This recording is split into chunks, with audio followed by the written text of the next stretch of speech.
나라가 건설될 때 귀중한 역할을 한 분들이 있습니다. 일본에는 사카모토 료마라는 사람이 메이지 유신을 실현시키면서 그동안에 조금조금하게 서로 막부 제도에서 좀 흐트러져 있다면 중앙 집권적으로 한 나라 강한 국가를 만드는데 아주 기여를 했던 사람입니다. 그러나 이 사람은 무사였어요. 싸우는 사람이었어요. 하군 무사 출신인 그가 어떻게 지금 일본에서 최고로 유명하고 최고의 존경하는 인물이 되었는가. 그는 싸움쟁이였습니다. 칼을 썼습니다. 그런데 나라가 바뀌면서 애국 민물이 들어오면서 이때에 어떻게 해야 되나. 칼 가지고 서로 싸워서는 안 되겠다. 지역별의 그런 싸움 때문에 우리나라가 지금 커나가지 못하고 있다는 걸 생각하고 자기의 모든 것을 내려놓습니다. 그래서 자기가 부강국가가 되기 위해서는 어떻게 해야 되나. 싸움질만 해서는 안 되겠다. 그래서 해운회사를 만들고 나라에서 지원을 해달라고 합니다. 훈련을 시킵니다. 또한 무역회사를 만들어서 이제는 싸움으로 뺏는 것이 아니라 무역을 해서 강한 국가를 만들어야 되겠다. 서양 문화를 배우려면 자기도 공부를 해보지도 않는 사람이 자기도 프랑스어를 배우면서 새로운 사람이 되어갑니다. 사람들은 얘기합니다. 봉건제적 계급식과 신분의 벽을 깬 극적인 이렇게 정말로 밑에서 놀던 사람이 어떻게 큰 국가를 이렇게 만들었나. 그가 세운 몇 가지를 제시합니다. 그는 어떤 것을 명확하게 비전을 방향성을 깨닫고 비전을 제시한 사람이었다. 그는 큰 지위도 없었고 그렇지만 인간적인 매력으로 자기를 내려놓고 많은 사람을 끌어들였다. 싸움하는 사람을 다 놓고 손을 잡게 만들었다. 그런가 하면 사심없이 정치력을 발휘해서 하나가 되게 만들었다. 그런가 하면 비즈니스맨으로서 유연함으로 모든 것을 받아들이는 그런 공동체를 만들었다는 것입니다. 할렐루야. 그래서 지금 일본에서는 이 사카모토 료마가 모든 사람을 초월해서 지금 텔레비에서나 책도 100가지 이상 나왔고 나라의 영웅으로 국민 영웅으로 존경을 받고 있습니다. 미국은 어떻습니까? 가장 존경하는 인물이 에브라함 링컨입니다. 에브라함 링컨도 18개월밖에 공부를 한 적이 없습니다. 그렇게 모든 것이 자기 어머니도 돌아가시고 그러나 새로운 어머니가 어머니 이상의 진정한 사랑을 해줬습니다. 아버지로부터 큰 걸 받지도 못했습니다. 그러나 그는 자기의 모든 걸 극복하고 변호사가 되면서 새로운 신분에 성승을 합니다. 그러면서 그가 변화되면서 이 나라에 나도 큰일을 해야 되겠다 해서 국회의원에 도전하지만 떨어집니다.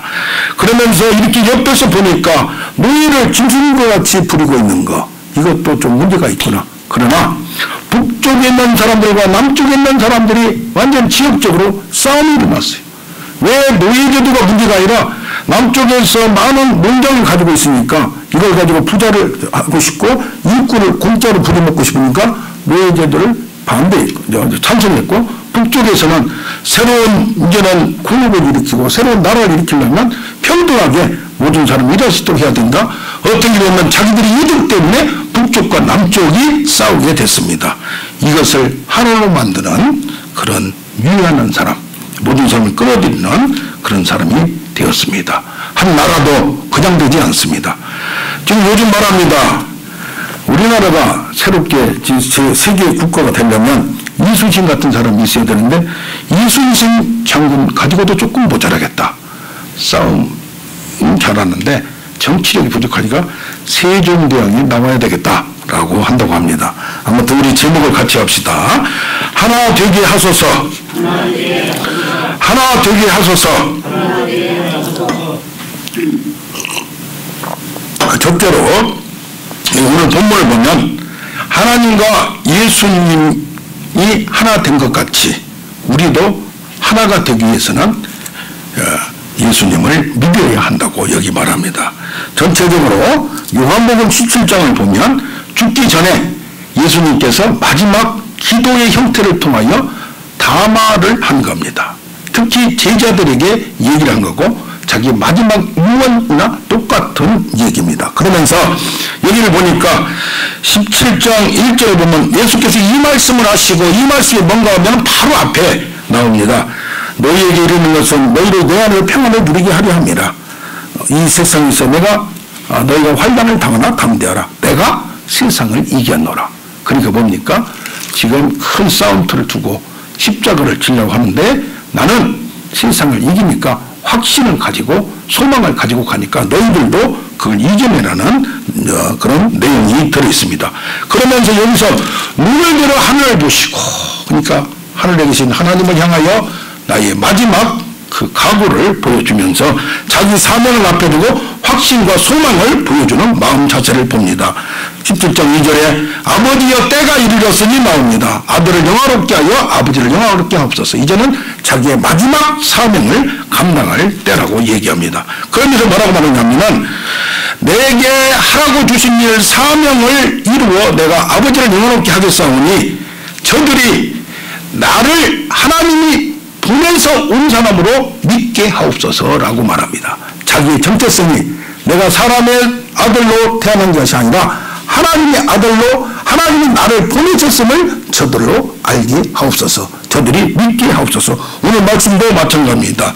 저들이 내게 주신 것을 그들이 다 알게 하고 하나님이 나에게 주신 말씀, 나에게 주신 걸 저들이 믿게 하옵소서. 내가 아버지께 나온 거, 아버지께서 나를 보내신 것을 나는 믿었는데 저들이 믿게 고백하게 하옵소서. 오늘 21절을 보면 아버지와 내가 하나 된 것 같이 우리와 제자들이 하나가 되어야 되는데 그렇게 되려면 하나가 되려면 내가 하나님으로부터 나왔다는 걸 믿게 하고 저들이 인간인 예수가 내가 하나님과 동일한 속성을 가지고 동일한 인격을 가진 것을 알게 하옵소서.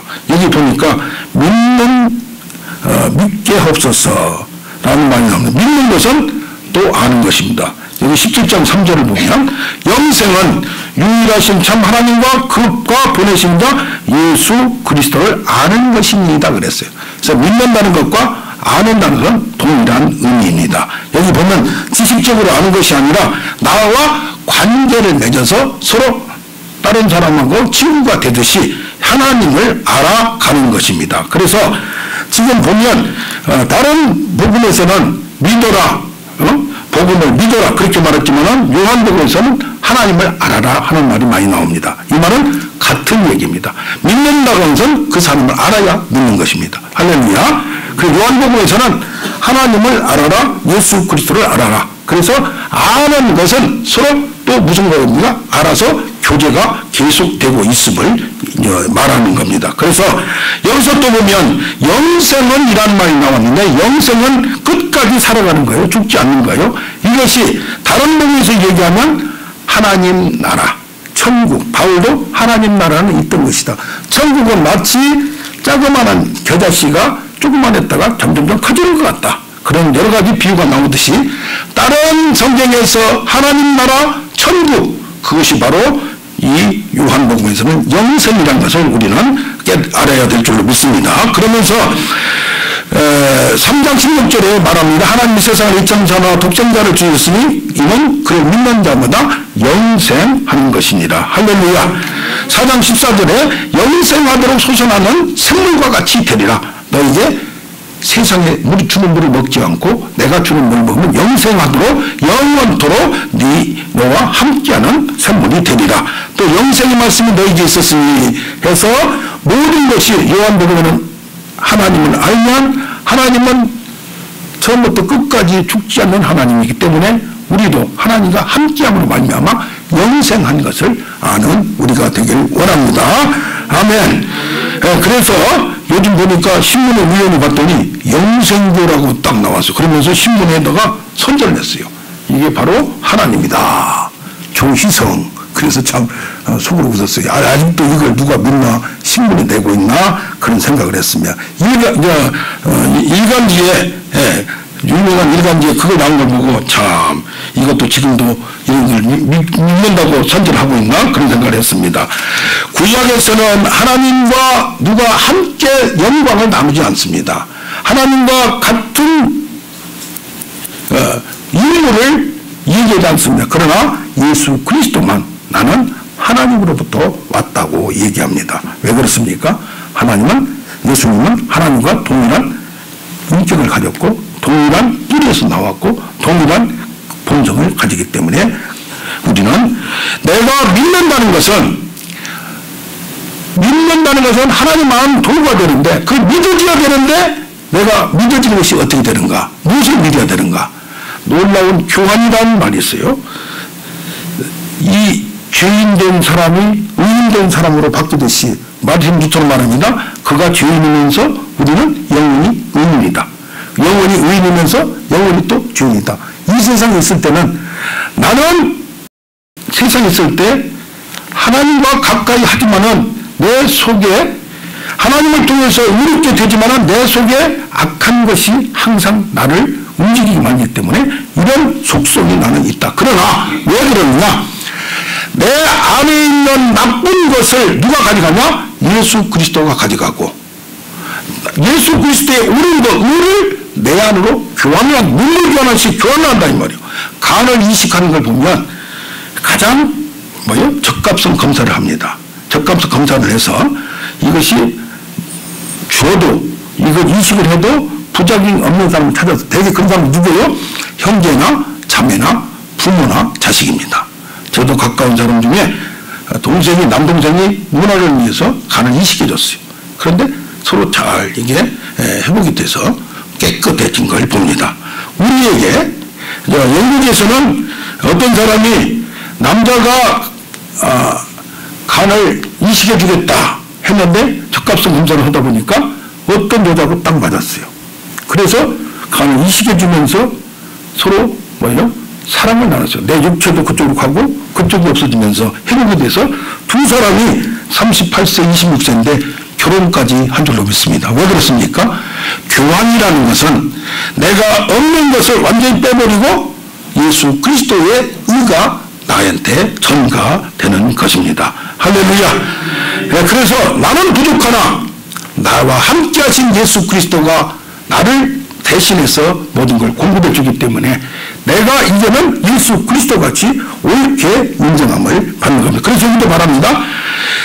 내가 너희들을 제자를 삼았는데 너희들 제자가 너의 말을 믿고 또 믿는 사람들이 생길 것이다. 근데 제자가 생길 것이다. 그건 뭐요? 그건 예수님의 새끼 제자가 되어가는 거예요. 그래서 제자의 재생산이 나타나는데 그 제자의 재생산이 자꾸 나타나면 그들을 통하여 너희가 나를 대신하고 그들이 너희를 대신하고 또 그들이 예수 그리스도를 대신해서 예수 그리스도의 대사가 되고 사신이 됨을 믿습니다.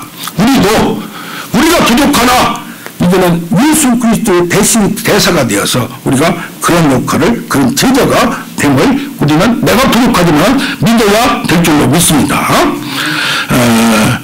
세상에서 하위 법칙이란 말이 있습니다. 어떤 일이 발생을 할 때는 거기에 무슨 사고가 좀 터진대요. 29가지 사고가 경란 사고가 터진대요. 그러다가 마지막에 빵 무슨 문제가 터져요. 그리고 또 그 경란 사고가 터지기 전에 29가지 사고가 터지기 전에 무슨 징조나 징후가 300가지나 있다고 합니다. 그러니까 뭐예요?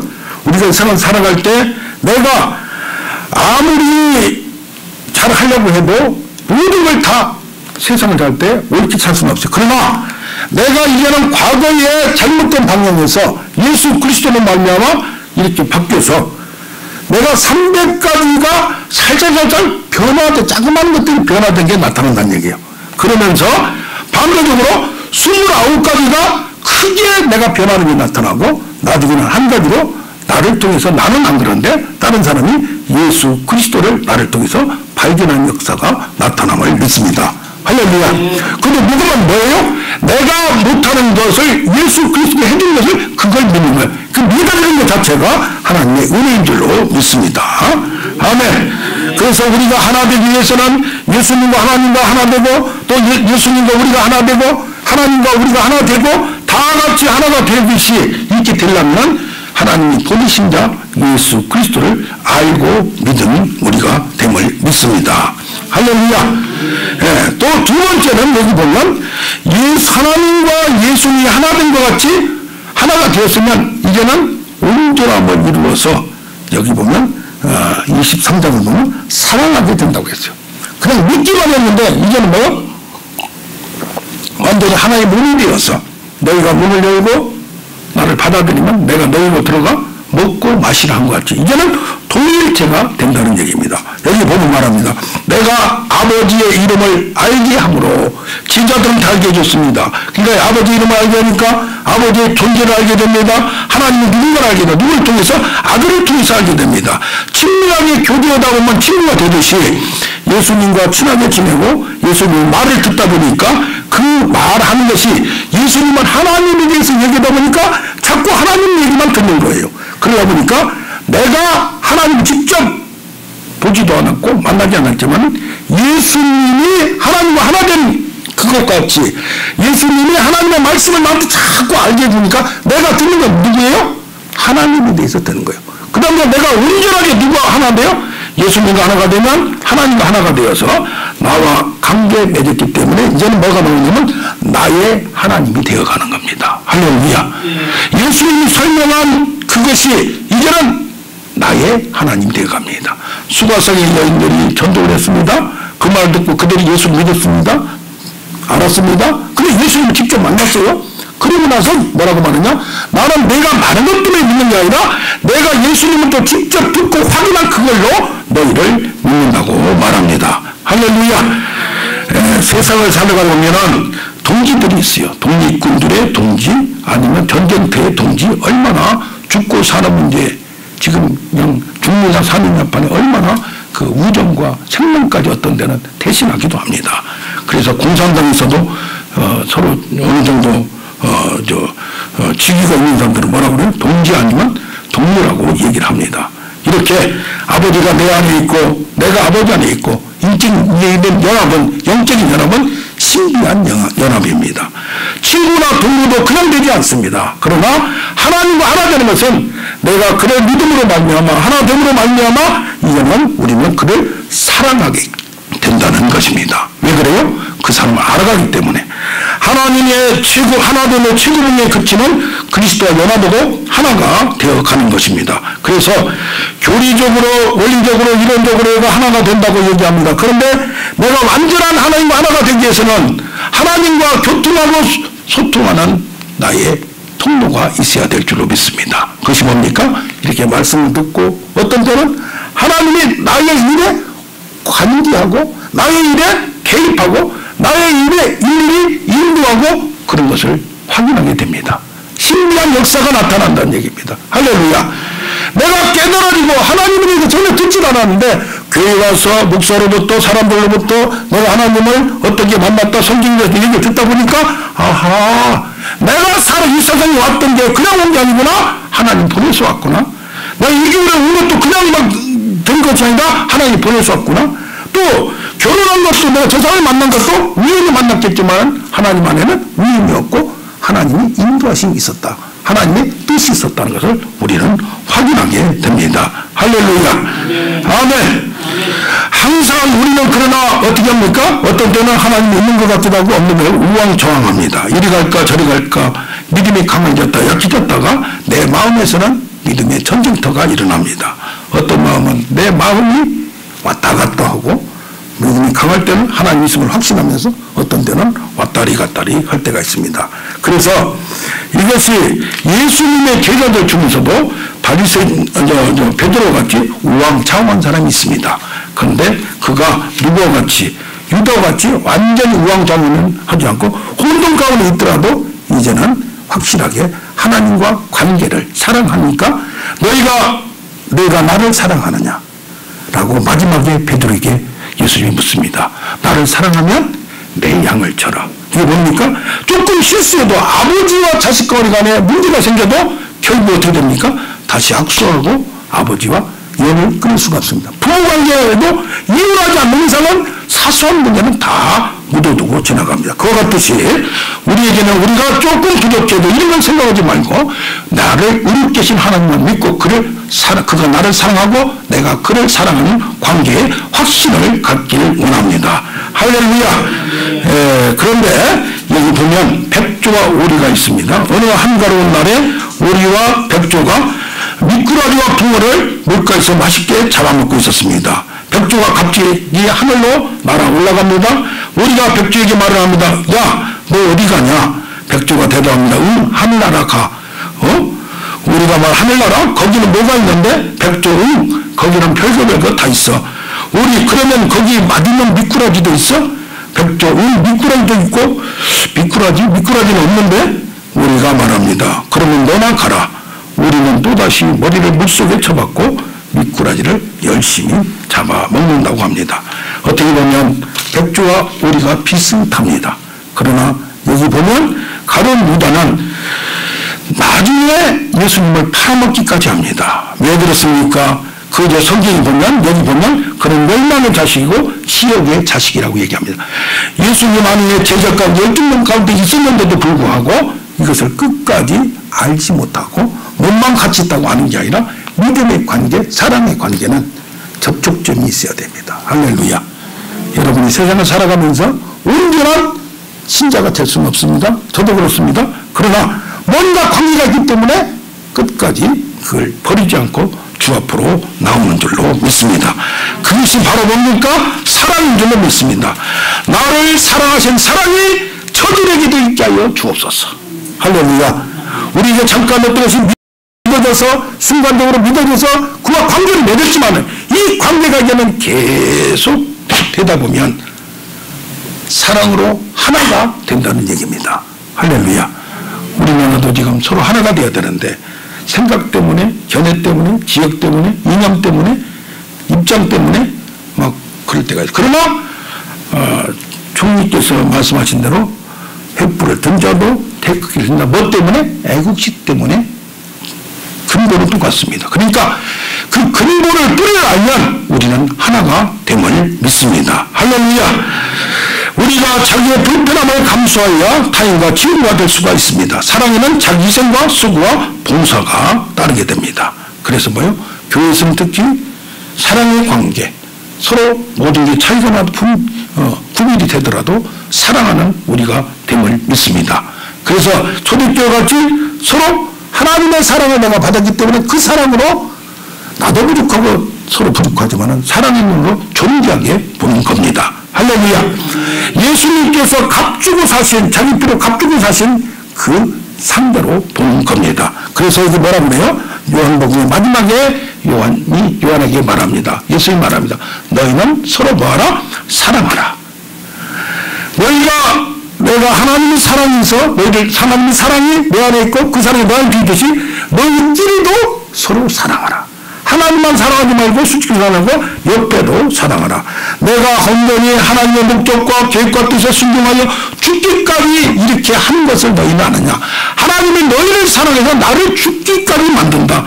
그렇게 그것을 깨달아서 내가 예수의 제자든 예수의 말씀을 순종하고 따라가면 예수의 말씀을 믿습니다. 그래서 그 예수가 누구 말씀을 전해주냐? 하나님 말씀을 전해줍니다. 그러므로 예수의 제자는 하나님의 제자고 하나님의 제자는 예수의 제자입니다. 우리 교회에서도 신앙의 칼라가 서로 비슷하기 때문에 이렇게 만나는 거예요. 할렐루야. 여러 교회가 있어요. 다 이렇게 관계를 갖는 것도 뭔가 끈이 있기 때문에 관계가 있기 때문에 이렇게 되어갑니다. 하나님의 사랑을 알면 결국 뭘 압니까? 하나님의 마음을 압니다. 그의 목적을 압니다. 그러다 보니까 우리가 과거에는 하나님을 알지 못했어요. 그래서 로마서 5장 6절에는 우리가 연약할 때에 하나님에 대해서 알지를 못했어요. 부인을 버린 남자, 남편을 버린 남자도 많습니다. 멀리한 친구들도 많습니다. 우리가 연약해서 하나님이 사랑할 수 없을 때 하나님은 나에게 다가왔다는 것입니다. 8절에는 우리가 죄인 됐을 때 범법자가 되면 다 손가락질 합니다. 도망갑니다. 그러나 죄인 됐을 때 하나님은 예수님을 통하여 우리에게 다가왔다는 겁니다. 10절에 우리가 원수 되었을 때 이런 철저히 원수가 되었습니다. 원수는 어디서 만나요? 유나무당에서 만나요. 그래서 아무도 모르게 처치를 하고 죽이려고 합니다. 그러나 원수가 되었더라도 하나님의 사랑을 알면 우리는 하나가 되어갑니다. 할렐루야. 이런 넓은 사랑이 우리에게 있기를 원합니다. 할렐루야. 여기 보면 하나님과 예수님이 본성이란 모든 인격이 다 하나가 되듯이 하나님도 하나가 되듯이 예수님과 제자들도 하나가 되었다는 얘기입니다. 할렐루야. 뭘로? 예수님을 믿었기 때문에 이 믿는 것이 다 깊어지고 관계를 하다 보니까 사랑할 수밖에 없는 관계가 되었다는 얘기예요. 할렐루야. 그러면 세 번째로 뭐합니까? 영광을 같이 나눕니다. 여기 보면 하나님과 예수의 하나됨 같이 우리도 마지막에 하나님의 영광이 나의 영광이 될 것을 소망하고 확신하고 나가는 얘기입니다. 할렐루야. 두 주에 예수님께서 이제는 죽어가고 십자가에 힘없이 맥없이 처절하게 죽어가는데 예수님의 해석은 어떻습니까? 마음 자세는 어떻습니까? 내가 세상을 이겼노라. 할렐루야. 너희도 그러니까 세상에서 담대하라. 왜 그러냐? 영광이 나옵니다. 내 영광을 나타낼 것이니 창세전에 하나님과 함께했던 그 영광을 저들이 알게 하여 주시옵소서. 할렐루야. 이거는 예수님을 믿고 예수님을 사랑하면 예수님이 가졌던 영광이 우리의 영광이 되어 간다는 겁니다. 할렐루야. 그래서 뭐요? 영광이나 뭐요? 우리가 알고 보면 창세전에 만물이 생기기 전에 하나님과 예수님이 삼위일체 하나님이 가졌던 하나님의 세계가 있어요. 천상의 세계가 있어요.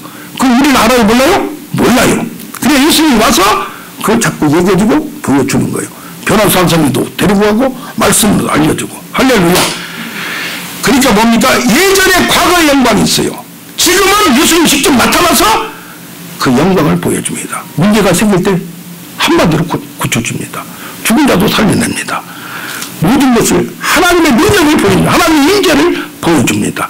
우리도 이 세상에 살 때 하나님의 은혜와 인재가 우리에게 날마다 느껴지길 원합니다. 할렐루야. 하나님의 영광은 무슨 뭐가 그냥 하나님의 능력이 나타나는 게 문제가 아니라 내 마음속에 내가 하나님을 믿고 하나님을 사랑한다는 것이 어떤 때는 내가 느껴져요. 마음적으로 감정적으로 기도할 때 찬양할 때 말씀 들을 때 어떤 때 뚝뚝뚝 순간적으로 시시때때 느껴질 때가 있어요. 그러면서 계속 되다 보면 그 하나님과 관계에 우리가 그것을 감지하고 우리가 소유하는 우리가 됨을 믿습니다. 할렐루야. 이런 것이 계속될 때 우리에게는 어떤 때는 실망과 낙심하더라도 하나님께서 나에게 감동 주시고 나에게 확신 주시고 나와 함께하는 임재의식을 느낍니다. 할렐루야. 그래서 이것만 한 게 아니라 나중에 다시 오신 예수님 그 영광 만물을 다시 바꾸시고 새 하늘과 새 땅을 만드시고 심판하신 그 영광의 왕인 예수를 바라보는 우리가 되길 원합니다. 아멘. 그래서 과거 영광, 현재 영광, 미래 영광을 누가 냈어요? 예수님 손 안에 있어요. 그 영광이 하나님의 영광, 예수님의 영광이 나의 영광이 되어야 될 줄로 믿습니다. 할렐루야.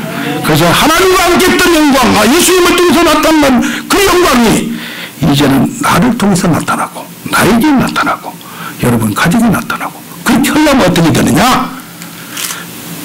조금 인내하고 기다리라는 얘기입니다. 여기 보면 내가 이 제자들을 세상에서 데려가는 것이 원하는 아니라 세상에 그냥 놔두되 보존하기를 원합니다. 악에 빠지지 않도록 하나님 영광을 누릴 수 있도록 보호하기를 원합니다. 할렐루야. 아멘. 어떤 상황이 있더라도 하나님의 영광이 하나님의 임재가 하나님의 의식이 나와 함께하면 할렐루야. 그러려다 보면 조금 기다리라. 여기 보면 아버지의 말씀을 주었으므로 세상이 그들을 미워하나 저들은 세상에 속하지 아니기 때문에 하나님의 말씀으로 저들을 거룩하게 하옵소서. 거룩하게 한다는 건 구별되게 하고 말씀 속에 빠져 들어가서 하나님의 생각, 계획 모든 것을 알고 말씀의 뜻을 알고 걱정하지 말라는 얘기입니다. 할렐루야. 세상의 가치관이 아니라 하늘의 가치관 성경의 말씀의 시각으로 바라보라니 장차 나타날 영광을 바라보고 현재 역경을 승리하고 소망과 확신을 가지고 너희는 내가 세상을 이겼으니 너희는 담대하라. 할렐루야. 세상에 환난을 당하나 담대하라. 오늘 보니까 북한에서 탈북자들이 이렇게 내려왔습니다.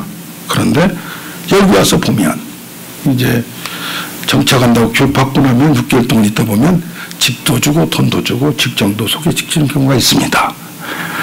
다순박 뜨뜻한 아파트에서 다 먹다 보면 지금 북한에 있는 내 아들, 딸, 부모, 형제가 눈앞이 밟혀서 멀어지지가 않는답니다.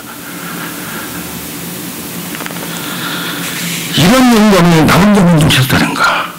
그러면서 어떤 사람은 그것을 사무쳐서 이루어서 그런다면 남한에서 자유가 있고 천국이라고 해서 왔는데 여기서 나는 살아갈 능력이 부족하다는 얘기입니다. 그래서 낙심한다는 얘기입니다. 북한에서 라디오를 듣는답니다. 국방을 그렇게 잘 들린답니다. 그런데 무슨 말인지 모르는데 눈물이 나고 감동이 되는 거예요. 무슨 뭐 흥얼거리는데 그게 나중에니까 찬송이 들어요. 그걸 보니까 아하 우리 어머니가 불렀던 흥얼거렸던 거하고 똑같더라 이 말이에요. 야 그래서 어떻겠습니까?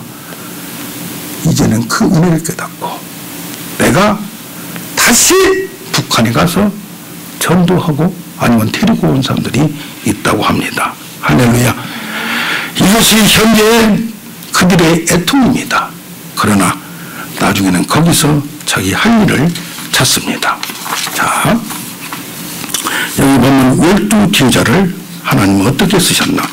어떤 심리학자가 최원호라는 교수님이 열등감 예수를 만나다 하는 책을 썼어요.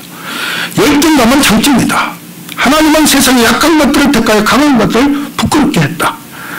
12제자에 문제없는 사람은 어디가 있으면 다 열등감을 가졌다.